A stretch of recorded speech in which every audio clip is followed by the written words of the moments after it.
não é que a Bíblia traga referências a esse vírus especificamente, claro, mas eu estou utilizando passagens que falam de pragas, de pestes e catástrofes.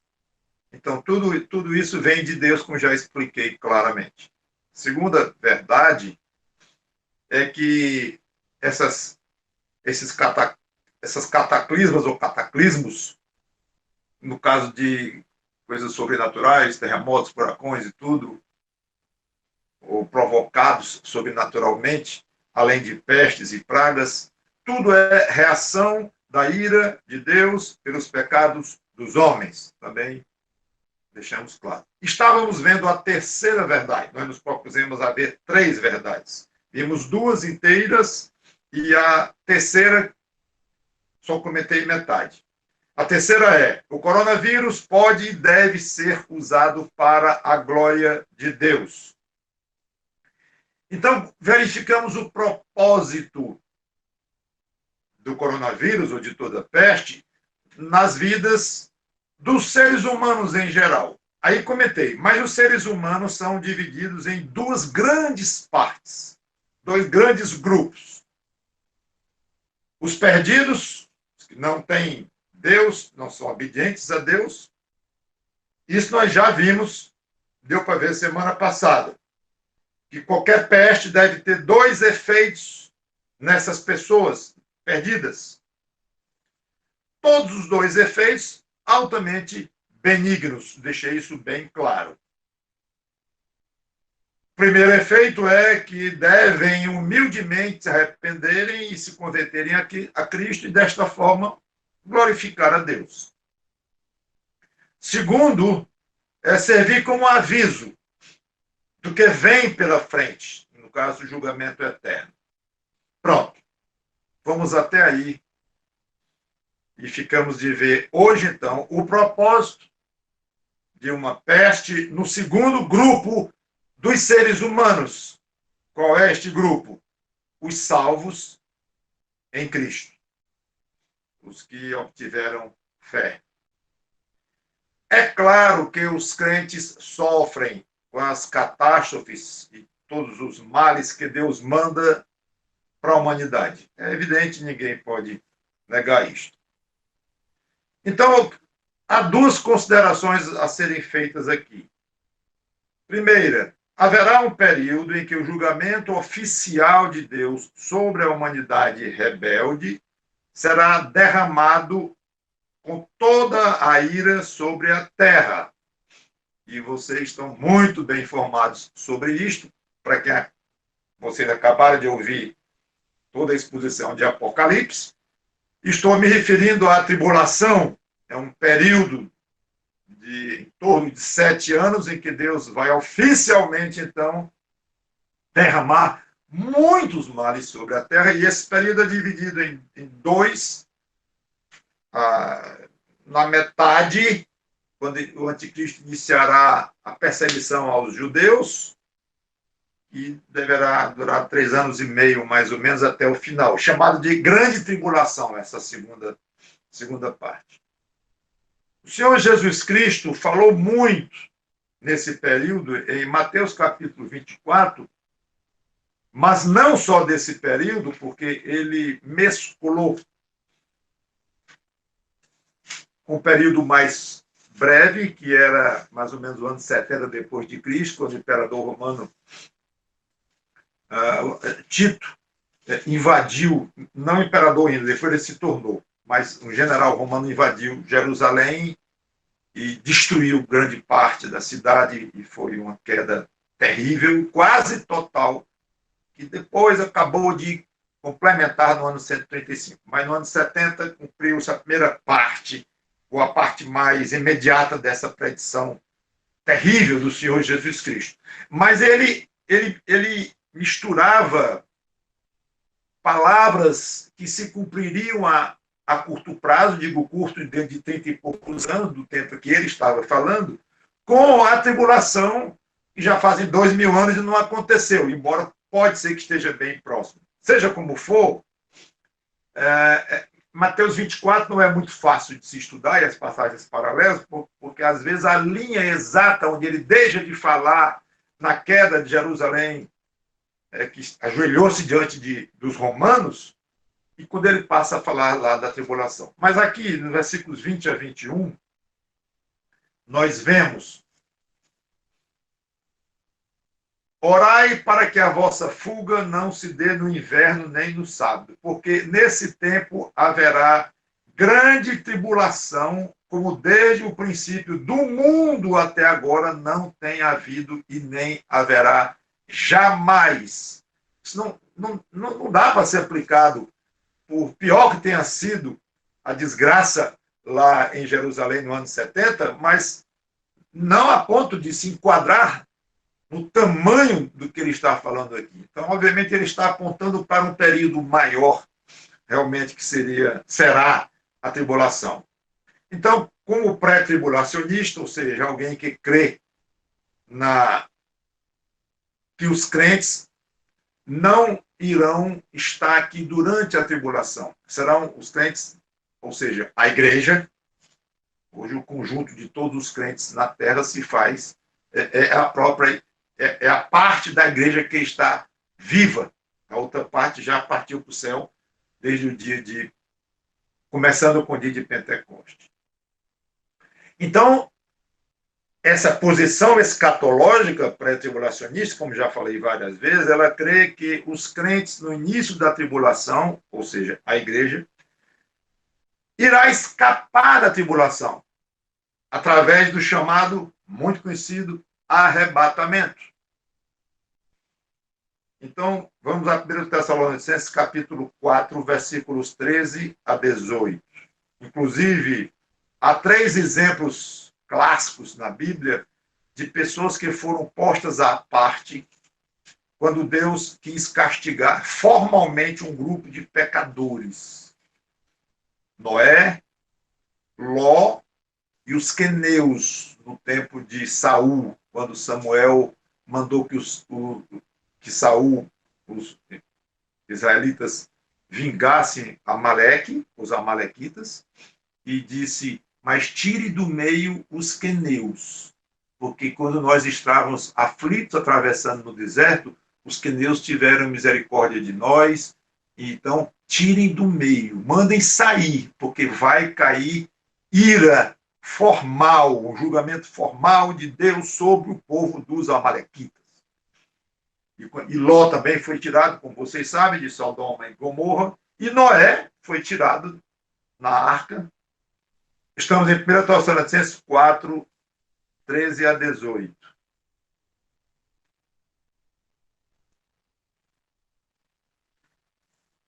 Diz assim: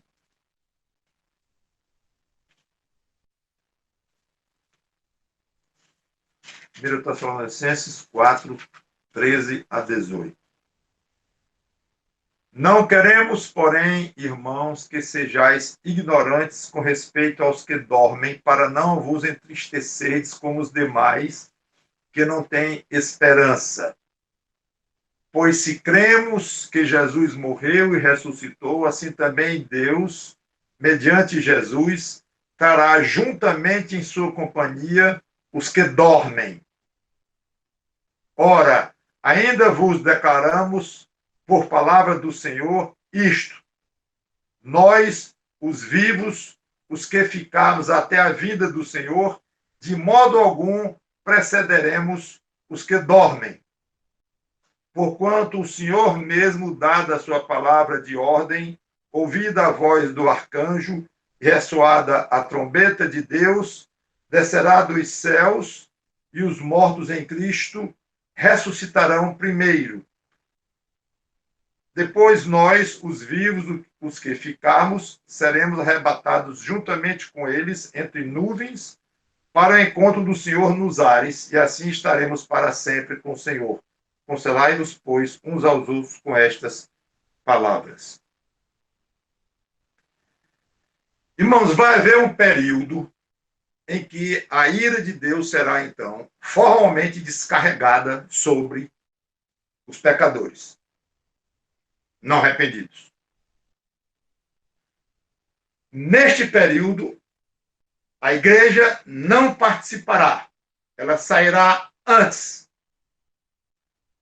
Ou seja, a tribulação começará, se nós estamos corretos em entender a Bíblia desta forma, com 0 crente na terra. Logo, logo, pessoas vão se converter, que ouviram o evangelho dos seus queridos amigos e parentes que já foram arrebatados, e haverá grande perseguição, inclusive crescente, mas muitas pessoas vão se converter, não mais pertencendo à igreja do Senhor Jesus Cristo. Serão os conhecidos como os santos da tribulação. A igreja já estará com Cristo. Então, nós que hoje fazemos parte da igreja, quando olhamos para frente e vemos a tribulação, nós podemos ter certeza, eu não vou participar desta terrível fase, época de 7 anos, aproximadamente, na história da humanidade. Não vou participar.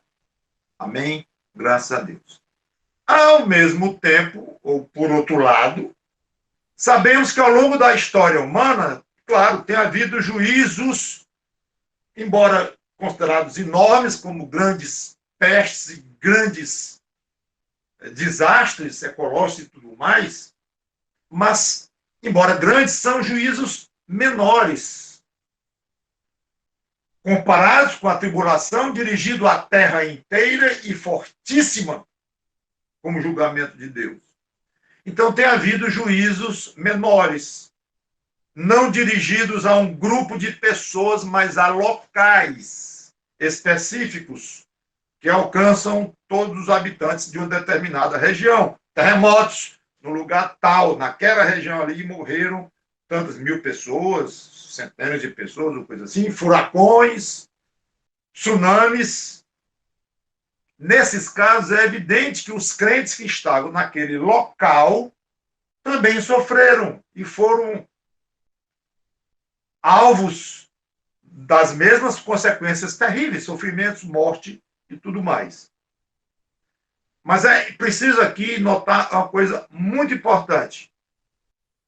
Como eu falei na semana passada e acabei de repetir, essas catástrofes devem ser entendidas como juízos menores de Deus sobre os rebeldes e serve como alerta para o julgamento eterno. Expliquei isso quando falei do propósito de Deus nessas coisas terríveis com relação aos perdidos, aos sem Cristo. Só que essa ideia de um julgamento, mesmo provisório, mesmo pequeno, apontando para o julgamento eterno, essa ideia de julgamento não se aplica mais ao crente. E aqui está um ponto importantíssimo da doutrina cristã. O crente, o convertido a Cristo, não tem mais nenhum julgamento de Deus para enfrentar como pecador rebelde, nem que seja uma topada numa pedra. Feriu o dedão numa pedra, tropeçou e caiu e se ralou. Isso não pode ser chamado de julgamento, tratando-se de um crente. O motivo é muito simples. Todo julgamento que deveria cair sobre um determinado pecador que se arrependeu e entregou-se a Cristo, todo o julgamento que deveria cair sobre a vida desta pessoa já caiu sobre Cristo. E esta é exatamente a maravilha do Evangelho.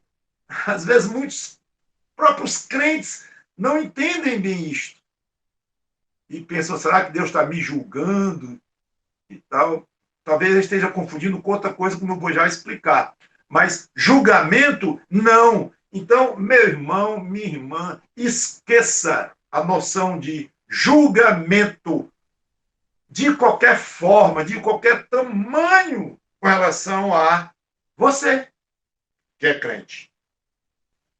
Romanos 5:1.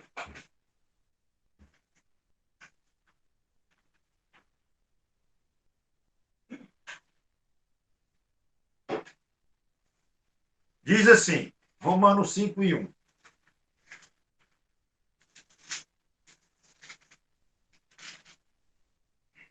Justificados, pois, mediante a fé, temos paz com Deus, por meio de nosso Senhor Jesus Cristo, por intermédio de quem obtivemos igualmente acesso pela fé a esta graça na qual estamos firmes, e gloriemo-nos na esperança da glória de Deus. Então, antes nós estávamos em guerra, é isso que significa? Claro, o pecador está em guerra contra Deus. O pecador não arrependido, o homem natural, ele já nasce com natureza pecadora. Ele já nasce ofendendo a Deus assim que ele adquire o mínimo de consciência, a natureza dele o leva a pecar. É guerra contra Deus. E quando Deus, então, estabelece julgamentos pequenos à humanidade pecadora, julgamentos esses, pestes, terremotos e tal, que apontam para o grande julgamento final, tudo isto faz parte da guerra de Deus contra os homens, e a Bíblia fala de guerra claramente e usa outra figura também, falando de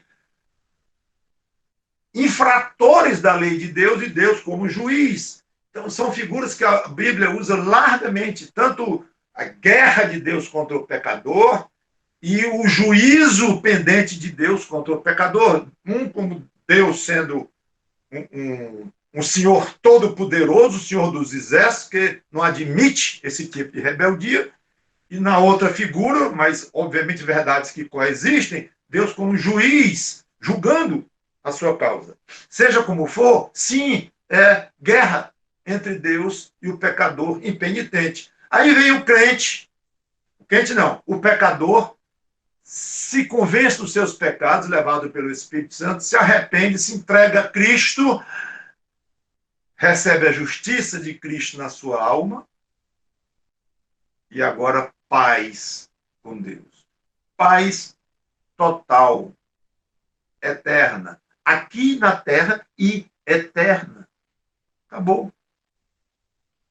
Então, não há a noção de um julgamento de Deus ou algum tipo de demonstração da ira de Deus sobre um crente. Não existe. Porque a ira de Deus já foi descarregada. A ira de Deus sobre aquele crente, não é que Deus esqueceu, não, ele cobrou sobre os ombros do Senhor Jesus Cristo. É isso que a Bíblia ensina. Romanos 8:1. Algumas páginas, passando algumas páginas apenas. Agora, pois, já nenhuma condenação há para os que estão em Cristo Jesus. Não tem julgamento, não tem condenação mais. Deus não vai dizer nunca mais para um crente você foi julgado e condenado. Não. João 3,18 explica isso ainda, talvez até melhor. E João 5,24, duas passagens importantes em João. João 3,18.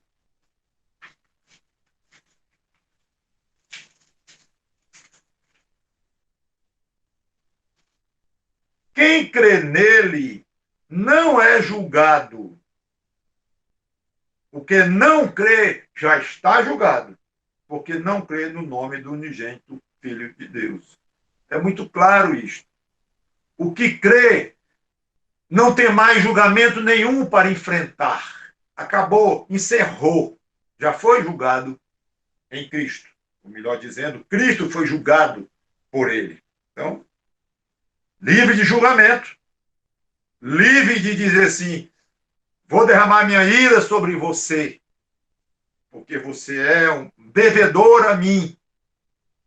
Você tem ferido a minha santidade e não se arrepende, por isso eu vou lhe cobrar. Acabou isto para o crente, já cobrou em Cristo. Quem nele crê não é julgado. O que não crê já está julgado, já está resolvido. Claro, esse julgado aqui significa o resultado do julgamento. E, repetindo o que eu coloquei, esses julgamentos menores aqui, que são essas desgraças na terra, apontam para um julgamento maior que já está conhecido, comentado, anunciado, definido, então já está julgado, já está resolvido, meu amigo. É só uma questão agora, como se diria, de formalidade.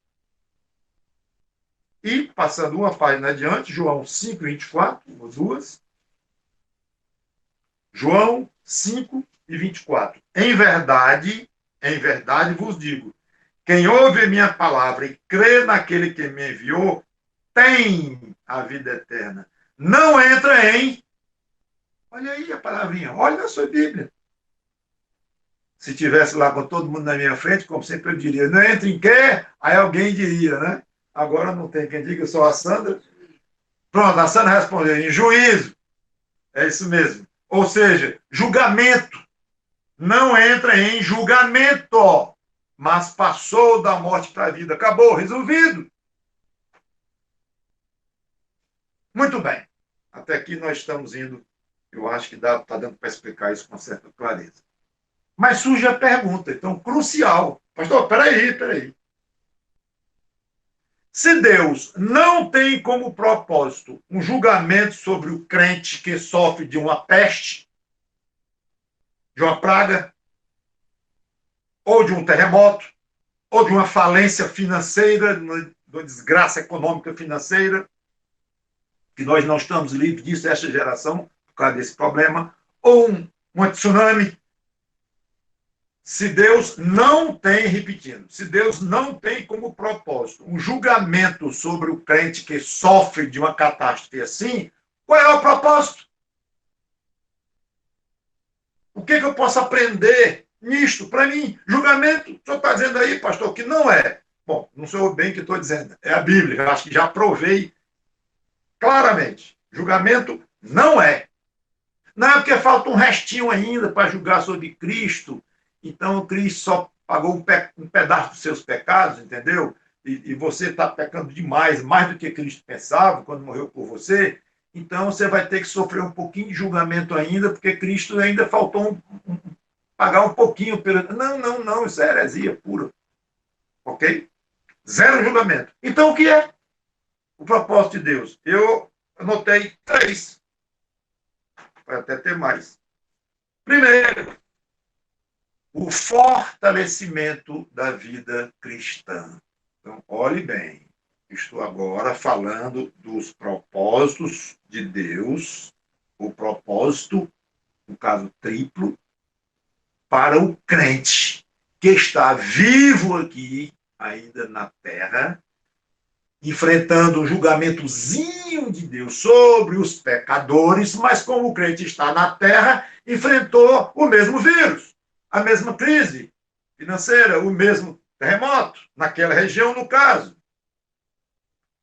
E eu, com isso, se eu já fui julgado, sim, você já foi julgado. Julgamento não é. E o que é? Fortalecimento da vida cristã. Fé mais, visando uma fé mais robusta, mais confiança em Deus, mais perseverança. A Bíblia fala, olha, irmãos, cada item que eu estou colocando aqui daria uma pregação inteira. Eu já deve ter pregações sobre esses assuntos aí, se não concentradas, mas distribuídas entre si, mas são uma das partes mais importantes das cartas do Novo Testamento, dos livros do Novo Testamento, é exatamente mostrar a importância de nós termos a nossa fé robustecida com os problemas e dificuldades aqui. Perseverança, maturidade, tudo isso se resume numa palavra só. Todo esse processo se chama de santificação. Então, eu tenho aqui uma série de passagens, que eu vou ler sem aprofundar em cada uma, que eu quero dar a vocês uma lembrança, vocês conhecem todas elas, mas uma lembrança panorâmica, para que você, é mesmo, já conheço, mas interessante, é bom até me lembrar disso nesses momentos, eu tenho até esquecido e tal. Eu tenho pensado como é que eu posso aproveitar essa crise toda e tal. Pois fortaleça a sua fé. Atos 14 e 22.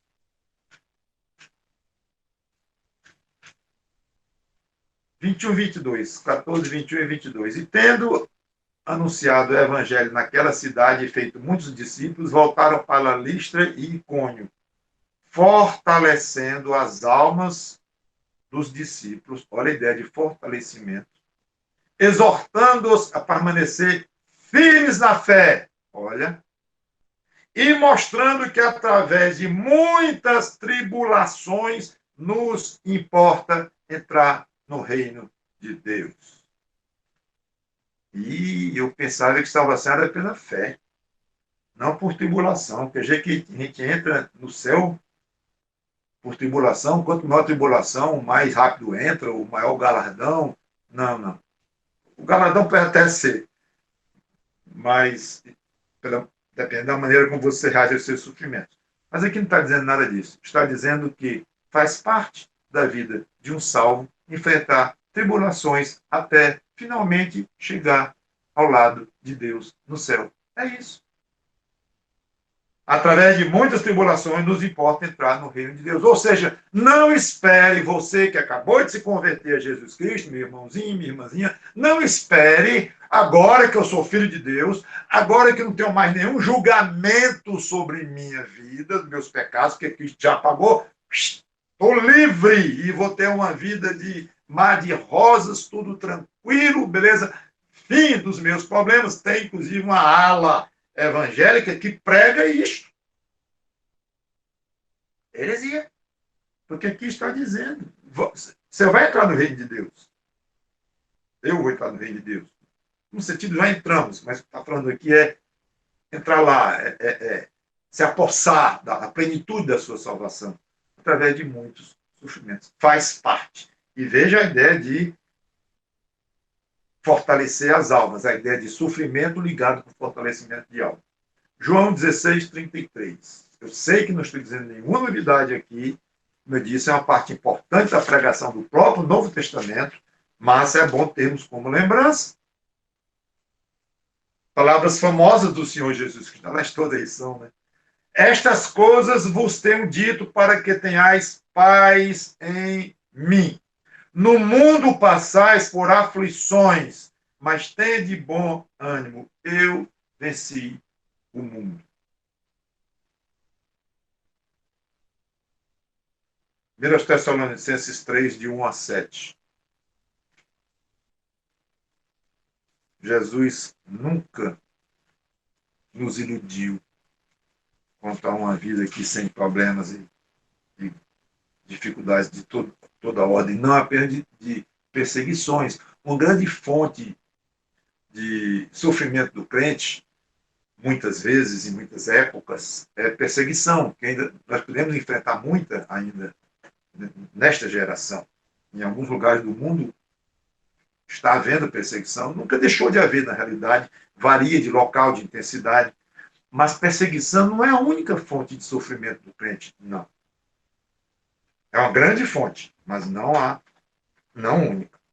1 Tessalonicenses, capítulo 3, versículo de 1 a 7. Pelo que não podendo suportar mais o cuidado por vós, pareceu-nos bem ficar sozinhos em Atenas. E enviamos nosso irmão Timóteo, ministro de Deus no Evangelho de Cristo, para, em benefício da vossa fé, confirmar-vos e exortar-vos, a fim de que ninguém se inquiete com essas tribulações. Porque vós mesmos sabeis que estamos designados para isto, pois quando ainda estávamos convosco, predissemos que íamos ser afligidos, o que de fato aconteceu e é do vosso conhecimento. Foi por isso que, já não me sendo possível continuar esperando, mandei indagar o estado da vossa fé. Olha a questão da importância de fortificar a fé durante as provações. Temendo que o tentador vos provasse e se tornasse inútil o nosso labor. Agora, porém, com o regresso de Timóteo, vindo do vosso meio, trazendo-nos boas notícias da vossa fé, de novo, e do vosso amor, e ainda de que sempre guardais grata lembrança de nós, desejando muito ver-nos, como, aliás, também nós a vós outros. Sim, irmãos, por isso fomos consolados acerca de vós, pela vossa fé, apesar de todas as nossas privações e tribulação que agora vivemos, se é que estáis firmados no Senhor. Ou seja, Paulo fala aqui não somente de perseguição, mas de todo tipo de tribulação. E ele, inclusive, faz uma lista detalhada do que ele está querendo dizer aqui. Lá em 2 Coríntios 6, está querendo dizer, digo, de tudo que ele penou, sofreu na sua vida como crente. 2 Coríntios, capítulo 6, versículos 4 em diante, diz assim, 2 Coríntios 6, 4 em diante. Pelo contrário, em tudo recomendando-nos a nós mesmos como ministros de Deus, na muita paciência, nas aflições, nas privações, olha a quantidade de palavras que ele se utiliza para descrever os sofrimentos dele. Nas privações, nas angústias, nos açoites, aí entra a perseguição. Nas prisões, nos tumultos, nos trabalhos, aí não é mais perseguição, é trabalho, dureza. Nas vigílias, nos jejuns, na pureza, no saber, na longanimidade, na bondade do Espírito Santo, no amor não fingido. Ou seja, em tudo isso, na palavra da verdade, no poder de Deus, pelas armas da justiça, que é ofensivas, que é defensivas, por honra e por desonra, ele está aqui fazendo uma geral do estado dele, do que ele encontra como crente, coisas terríveis, como ele generalizou aqui, aflições, privações, angústias, açoites, prisões. Falou de coisas espetaculares também, como a bondade e o Espírito Santo sobre ele, o amor não fingido de irmãos. Então, são coisas terríveis e espetaculares, ao mesmo tempo, concomitantemente, que Paulo enfrenta, ou enfrentou. Como enganadores e sendo verdadeiros, e como desconhecidos, entretanto, bem conhecidos, como se estivéssemos morrendo, e contudo eis que vivemos. Que vida complicada essa de Paulo, irmãos. Como castigados, porém não mortos. Aí vem a beleza do versículo 10. Entristecidos, mas sempre alegres. Pobres, mas enriquecendo a muitos. Nada tendo, mas possuindo tudo. Estão vendo? Zero julgamento da ira de Deus sobre Paulo. Já estava julgado em Cristo. Mas muito sofrimento. Mas não acabou a relação de Paulo, não. E agora é no próprio livro de 2 Coríntios. Lá para o capítulo 11. Claro que eu falei com mais detalhes quando eu preguei sobre a carta de 2 Coríntios para vocês 2 ou 3 anos atrás. 2 Coríntios 11, 21 em diante.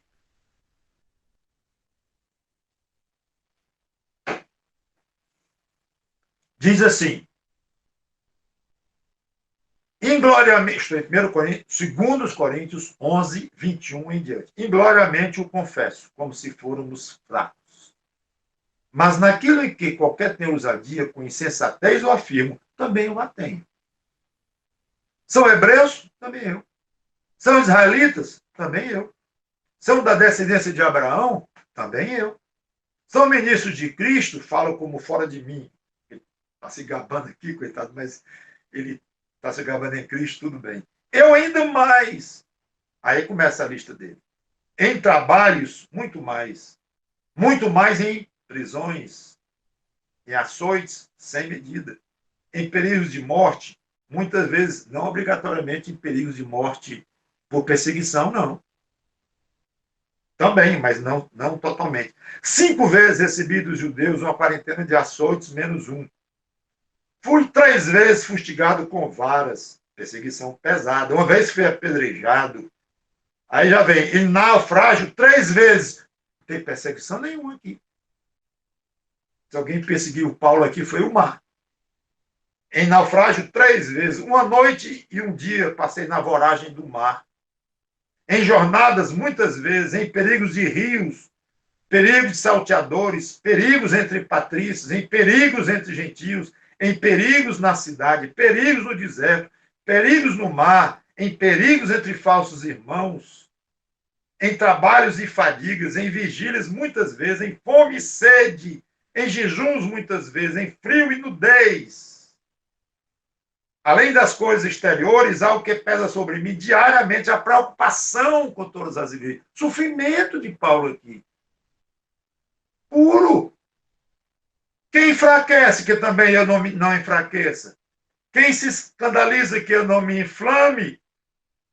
Se tenho de gloriar, mas ele continua a passagem que eu não vou ler, mas vejam a relação enorme de sofrimentos, a parte de perseguições que Paulo sofria como parte da vida cristã. Não é só parte como ministro do evangelho, não. Perigo de rio. Qualquer crente pode passar por perigo de rio, perigo de mar, tá perdido, naufragar, alguma coisa assim. São perigos que a vida traz. Então, o que eu aprendo com isto, com privações terríveis? Fortalecimento da minha fé. Mais 2 versículos, por fim, para esta parte. Tiago 1 e 12 diz assim. Tiago 1 e 12. Bem-aventurado o homem que suporta com perseverança a provação, porque depois de ter sido aprovado, receberá a coroa da vida, a qual o Senhor prometeu aos que o amam. Ou seja, 2 coisas aqui. O crente vai ter provação. E aqui ele vai ser submetido aqui ao exame de Deus, como é que ele foi, se saiu nesta provação. Foi com perseverança? Foi. Então ele foi aprovado. E vai receber um prêmio, que é a coroa da vida, a qual o Senhor prometeu. Sem entrar em detalhes aqui, mostra claramente que provações nos esperam. Quando fala de provação, não está falando de coisas agradáveis, gostosinhas que a vida nos traz, que também são lícitas e vêm de Deus também, devemos dar graça a Deus por elas e curti-las, tudo bem. Mas quando fala em provação, fala em dificuldade. Então você pode pensar assim, eu acho que eu estou sendo testado por Deus nessa provação do coronavírus. Pois pode achar, meu irmão. Pode achar, minha irmã. Porque está. Pode ser um jovem, pode ser uma senhora, pode ser um ancião, mas está. Então, qual é o objetivo? Nos exercitar. Na fé, na perseverança, na confiança, e tudo isso, já falei, adquirindo maturidade e aperfeiçoando nossa santidade. Então, é um momento de provação, sem dúvida. E você está sendo observado por Deus, para saber como é que você vai reagir. Nada a ver com salvação eterna, nada a ver com julgamento de ira. Estão vendo? Eu falei tanto na pregação passada, e nada mais disso para o crente. Mas a provação como crente. Segundo propósito.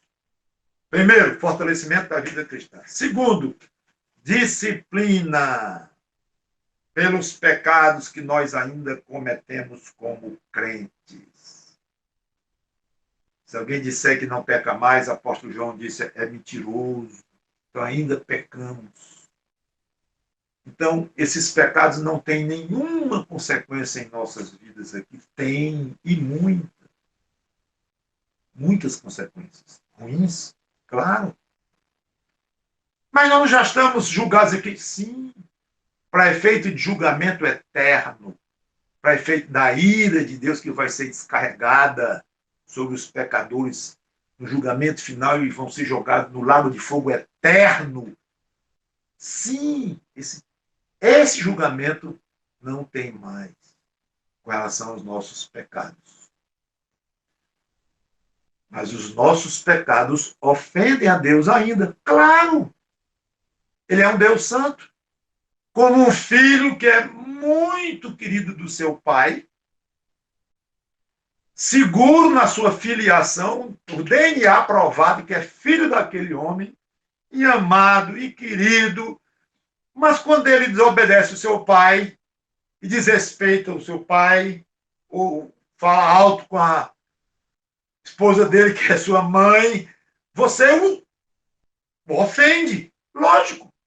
Isso tem uma reação que não tem nada a ver com a sua filiação, com a sua posição de filho, com aquele pai. E ele vai e lhe disciplina fisicamente. E às vezes duramente. Mas, pai, eu não sou teu filho? É, e o que isso tem a ver? Mas, pai, eu não sou alvo do teu grande amor? Claro. E o que isso tem a ver? Ele até diria tudo, porque eu estou provando que ele ama, inclusive. Ou seja, não tem nada a ver com ira de um Deus santo contra o pecador que o ofende, e não se arrepende coisa nenhuma, totalmente diferente. O crente é filho de Deus. E muitas vezes eu acho que Deus nem disciplina o castigo, nem castigo, não disciplina o crente, talvez não seja melhor, não disciplina o crente, porque o próprio crente já sofre tanto, pelo menos deve sofrer quando ele peca, que já é uma disciplina que ele próprio está se impondo. É ruim, você sabe disso, eu sei disso. É ruim, é sofrido pecar contra Deus. Então, às vezes o pai castiga o filho, disciplina o filho, às vezes não. Isso aí varia, conforme o pai examina e avalia. Mesma coisa, não há uma regra em Deus vai me disciplinar amanhã de manhã por esse pecado que eu cometi hoje, tal, ou daqui a um mês, ou nunca. Não sabemos. Porque é uma questão de educação, uma educação espiritual que o nosso Pai Celeste nos dá para nos aprimorar. Da mesma coisa que o pai faz quando disciplina fisicamente o seu filho. Nada a ver com questão de descendência, hereditariedade, não. Isso não se fala. É a questão de educação. Vamos lá, disciplina.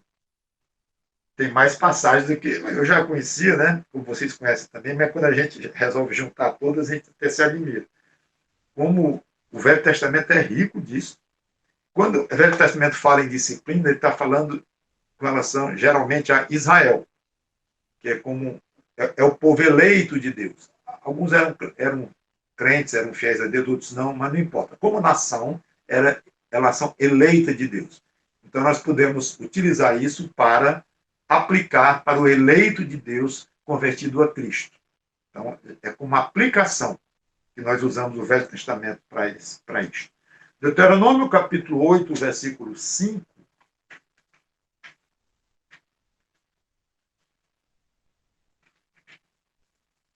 Diz assim, Deuteronômio 8 e 5. Sabe, pois, no teu coração, que como um homem disciplina seu filho, olha a analogia direta, assim te disciplina o Senhor teu Deus. É exatamente isto o assunto aqui. Salmo, vamos ver alguns salmos. Salmo 32, versículos 1 em diante. Diz assim, famoso Salmo de Davi. Salmo 32. Bem-aventurado aquele cuja iniquidade é perdoada, cujo pecado é coberto. Bem-aventurado o homem a quem o Senhor não atribui iniquidade e em cujo espírito não há dolo. Então, não há julgamento sobre ele. Não é essa questão. Ele está justificado diante de Deus, esse homem aqui. No caso de Davi, qualquer um. Enquanto calei os meus pecados, opa! Mesmo que não tenha iniquidade aos olhos de Deus, que já esteja justificado diante de Deus, mas ele ainda peca. Enquanto calei os meus pecados, envelheceram os meus ossos pelos meus constantes gemidos todo dia. Lembra que eu falei que o crente sofre quando peca? E o meu vigor se tornou em sequidão de estio. Parece que ele adoeceu aqui, e aí já era a consciência dele, remorso, arrependimento, com Deus já entrando como disciplina também, seja como for, confessei-te o meu pecado. A minha iniquidade não mais ocultei. Disse, confessarei ao Senhor as minhas transgressões, e tu perdoaste a iniquidade do meu pecado. E a passagem continua. Entendo essa passagem perfeitamente, como vamos ler já em Hebreus 12, que é a passagem clássica sobre disciplina no Novo Testamento, mas eu entendo aqui claramente como sendo esse quadro que eu estou colocando de um crente que não tem mais diante de Deus nenhuma iniquidade a ser prestada contas em termos eternos, que já prestou em Cristo, mas ainda peca, se angustia, se entristece, adoece, Deus interfere, disciplina, faz sofrer. Aí o crente confessa diante de Deus, conversa com Deus, trata diante de Deus. Pronto, é aquilo, aí vem um alívio em nós. É exatamente isso. Então, é disciplina que nós estamos passando aqui com esse vírus. Pode ser para alguns, pode não ser para outros. Não podemos afirmar. Digo, não podemos afirmar em termos individuais. Mas eu estou falando aqui que sofrimentos que Deus faz sobre a terra para rebeldes sentirem um avisozinho da ira divina que vem, esses sofrimentos pegam os crentes que estão naquele local e, uma vez pegando esses crentes, pode ser parte de disciplina de Deus sobre esses crentes, ou alguns crentes, muitos, poucos, não sei. E a disciplina de Deus, claro, ela é exercida individualmente também ao longo da vida do crente. Então, eu acho que minha sugestão é que você aqui pense no seu caso, na sua situação, como é que vem sendo sua vida, ou tem sido sua vida. Você tem confessado a Deus, tem tratado isso com Deus, tem pecado que você está deixando acumular diante de Deus. Você pode estar sendo disciplinado. Pode. Examine-se. Ainda Salmo 73 e 14, aqui o salmista estava reclamando de Deus porque ele sofria e o iníquo não sofria. Famoso Salmo 73, espetacular, porque todos nós passamos por isso em algum momento ou outro. E Asaf aqui reclama, até que ele entende. E ele acaba dando glória a Deus, que é, claro, é para ser a si mesmo e tudo. Mas enquanto ele estava nessa fase de reclamar, aqui no versículo 14 e 15, ele diz: pois de contínuo sou afligido. Olha aí o crentezão sendo afligido. E cada manhã castigado. Se eu pensara em falar tais palavras, Jair teria traído a geração de teus filhos. E ele continua. Mas o outro, como ele vem dizendo desde o começo do Salmo, está numa boa. O iníquo, aos olhos de Asaf, pelo menos assim, numa avaliação meio mal feita, mas não, esse camarada aqui não sofre nada, não. Quem sofre sou eu. E sou fiel a Deus. Tem uma coisa errada. Aí logo ele viu que não era assim. Mas não vou entrar no Salmo em si. Mas só para dizer que era comum para Asaf sofrer. Inclusive dizia diariamente. Mais algumas páginas adiante, Salmo 89, versículos 30 em diante, diz: se os seus filhos desprezarem a minha lei, falando com Davi e por aplicação aos crentes, aos filhos de Jesus Cristo na fé. Se os seus filhos desprezarem a minha lei, não andarem nos meus juízos, está falando de crentes, se violarem os meus preceitos, não guardarem os meus mandamentos, então punirei com vara as suas transgressões e com açoites a sua iniquidade. Mas jamais retirarei dele a minha bondade, nem desmentirei a minha fidelidade. Não violarei a minha aliança, nem modificarei o que os meus lábios proferiram. Isso não é aplicável a um não crente. Não é aplicável. Quem vai ter sobre o não crente é, repito, ira. Mas aqui Deus diz que vai punir, vai açoitar, mas não tira minha bondade sobre ele, eu vou ser fiel à minha aliança. Que aliança? Para nós crentes, nova aliança em Cristo. Somos filhos de Deus, novas criaturas. Está firme a aliança. Mas o senhor está me batendo, o senhor está me açoitando. Eu sei, como pai, que lhe ama e quer o seu bem.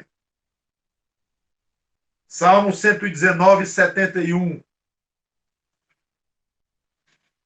Famoso salmo enorme, o maior, que fala sobre a lei em cada versículo. 71. Foi-me bom ter eu passado pela aflição. Olha aí, irmãos, a conscientização desse crente. Foi-me bom ter eu passado pela aflição. Para quê? Para que aprendesse os teus decretos. Aprenda mais a Bíblia, irmão ou irmã, que está sendo, ainda vai ser afligido de alguma forma, direta ou diretamente, pelo coronavírus. Aprenda mais a Bíblia. Aproveite para aprender mais as Escrituras. Não apenas decorar versículo, mas aprender aqui no sentido, creio eu, também, de ser mais de acordo com a Bíblia, obedecer mais, ler mais, para compreender mais, para poder tê-la mais no coração, para poder vivê-la mais em todos os aspectos. Então, ligue provação com sua ligação com a Bíblia. Eu vou aproveitar esse sofrimento aqui para aumentar minha relação com a palavra de Deus. Jeremias 10 e 24.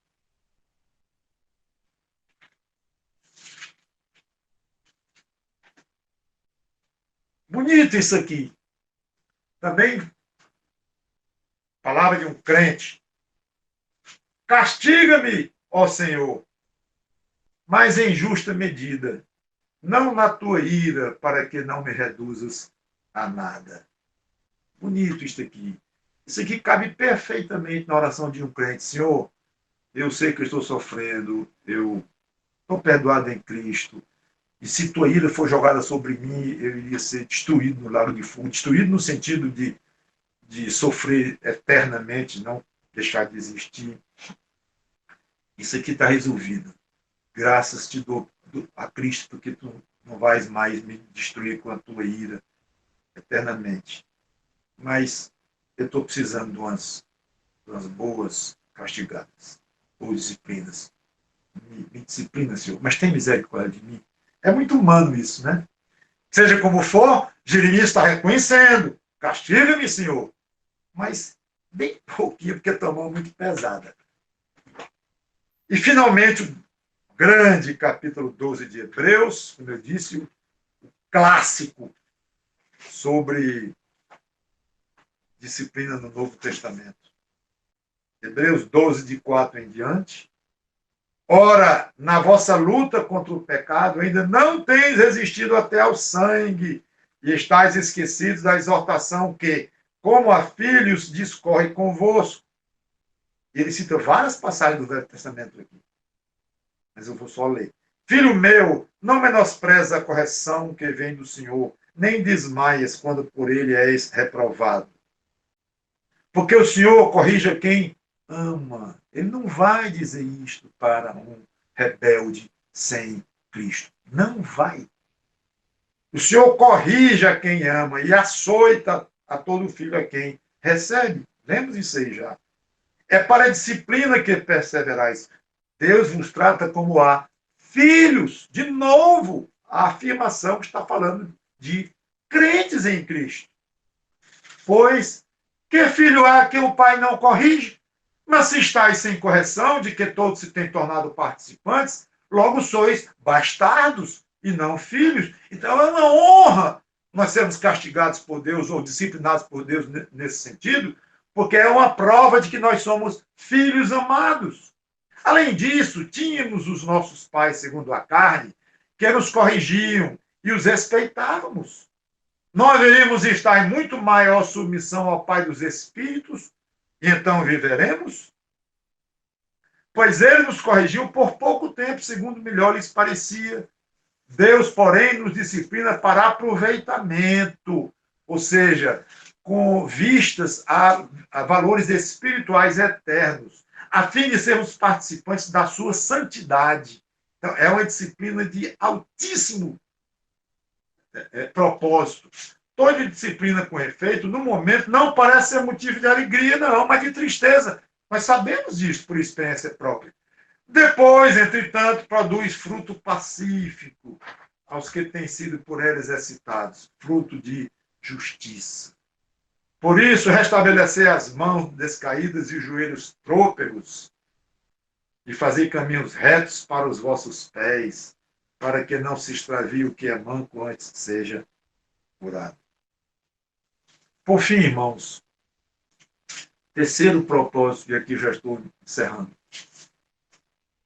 pelo qual eu entendo pelas Escrituras que Deus tem como propósito sobre nós em tribulações que Ele coloca sobre o mundo, sobre os perdidos. Propósitos diferentes. Para nos lembrar do que nós escapamos. Nós nunca devemos deixar de lembrar a nossa redenção, a nossa libertação do pecado, o nosso livramento da morte eterna. Vou ler só duas passagens e vou encerrar. 1 Coríntios, capítulo 15, versículos 54 em diante.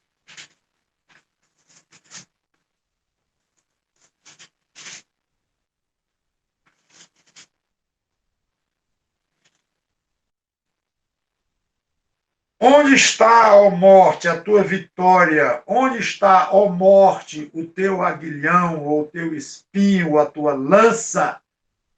O aguilhão da morte é o pecado, e a força do pecado é a lei. Graças a Deus que nos dá a vitória por intermédio de nosso Senhor Jesus Cristo. Portanto, meus amados irmãos, sede firmes, inabaláveis e sempre abundantes na obra do Senhor, sabendo que no Senhor o vosso trabalho não é vão. Ou seja, qualquer crente pode chegar e dizer: você já pensou o tamanho do que Paulo está dizendo aqui? Um ser humano mortal olhar para a morte nos olhos e dizer: cadê, morte, o teu poder? Se atrever a dizer algo assim? Cadê o teu poder sobre mim? Cadê o teu aguilhão, tua lança? O teu poder está no pecado. Meu pecado é que me tornou exposto a ti, ó morte eterna, inferno, lago de fogo. Eu sei que eu mereço ir para lá. Sei que tu tens poder sobre mim, vírgula, tinha. E que atrevimento é esse? Eu não diria atrevimento, é ousadia em dizer assim: morte, tu não me pegas mais, eterna. Estou livre. E poder, porque você sabe, quando você enfrenta um valente, um marginal, uma coisa assim, você trata com cuidado, porque ele pode ser duas vezes mais perverso, você sendo atrevido com ele, arrogante, coisa assim. Mas Paulo diz assim: pois pode ser com a morte. O Espírito Santo é que nos autoriza, que Paulo está aqui levado pelo Espírito Santo. Pode ser extremamente ousado com a morte eterna, com o lago de fogo, com o inferno. Cadê? Cadê teu poder sobre minha vida? Porque eu sou o tal. Não! Não é porque eu sou o tal. Coisa nenhuma. Eu sou um pecador e merecia a morte. Mas eu escapei das tuas mãos, dizendo de outra forma, eu fui arrancado do império das trevas, do teu império, e levado por reino do Filho do amor do Pai. Cristo pagou os meus pecados e ele morreu. No meu lugar, estou livre. Irmãos, quando vem uma peste dessa, quando vem uma catástrofe dessa, que deve ser um aviso para os rebeldes sem Deus, do que vem pela frente, nós devemos fazer o contrário e dizer amém, porque eu estou enfrentando esse problema aqui, essa dificuldade, mas isso não é nada, não é coisa nenhuma do que eu escapei. Eles ainda estão sujeitos, eles estão sendo avisados. Eles, se não tomarem cuidado, vão para o lago de fogo. Eu não. Eu não tenho mais cuidado nenhum para tomar. Com relação a essa peste aí, nenhum. Com relação à vida eterna, zero. Claro, tenho que ter cuidado, como já falei, exercitar a minha fé, fazer crescer a minha perseverança. Já coloquei isto. Sim, tenho cuidado para ver se eu não estou sendo disciplinado por Deus aqui nesta terra. Tudo bem. Mas em termos de vida eterna, de olhar para a morte eterna e tremer de medo como o descrente deve, de jeito nenhum. Por fim, 2 Coríntios, capítulo 1, versículos 9 e 10. 2 Coríntios 1, versículos 9 e 10. Contudo, já em nós mesmos tivemos a sentença de morte para que não confiamos em nós e sim no Deus que ressuscita os mortos, o qual nos livrou e livrará de tão grande morte, em quem temos esperado que ainda continuará a livrar-nos. Essa morte aqui, entendo que ele pode estar se referindo a uma morte aqui como Marte, como perseguido, coisa assim, mas entendo que ele está olhando lá para outra, parece como ele chama aqui, tão grande morte, é a morte eterna. E essa Deus já nos livrou. Então, irmãos, se nós estamos achando tão ruim a crise causada pelo coronavírus, que é apenas uma amostra da condenação eterna, vamos pensar que maravilha termos escapado da tal condenação eterna que nos levaria ao lago de fogo. Então, eu acho que apenas lembrar do que nós escapamos é pouco. Nós devemos celebrar a Deus em momentos assim, pela nossa salvação. E a salvação lembra que estávamos perdidos. Então, não precisa ter crise para a gente celebrar a nossa salvação, não, mas em crises, com certeza, essa celebração fica mais viva, fica mais colorida, com certeza. Então, se os descrentes, como falei na semana passada, têm motivos para louvar a Deus pelo coronavírus, já expliquei os motivos lá, quanto mais nós que escapamos de algo tão apavorante, diante do qual qualquer peste na terra é como uma pontada de um pequeno espinho no nosso dedo. Não vale nada disso, perto com a morte eterna, o terror eterno. E essa nós escapamos. Que Deus nos abençoe. Vamos orar. Obrigado, Senhor Deus, pela tua palavra, que o teu Espírito Santo nos ensine todas estas coisas para sairmos muito mais fortalecidos espiritualmente do que quando entramos nessa crise que não sabemos quando vai terminar e qual a extensão dela. Mas, independente disso, todas essas verdades bíblicas precisam ser aplicadas nas nossas vidas para que nós possamos receber de ti a aprovação. Foi provado, foi aprovado e vai receber a coroa da vida. Um prêmio especial. Obrigado. Em nome do Senhor Jesus Cristo. Amém.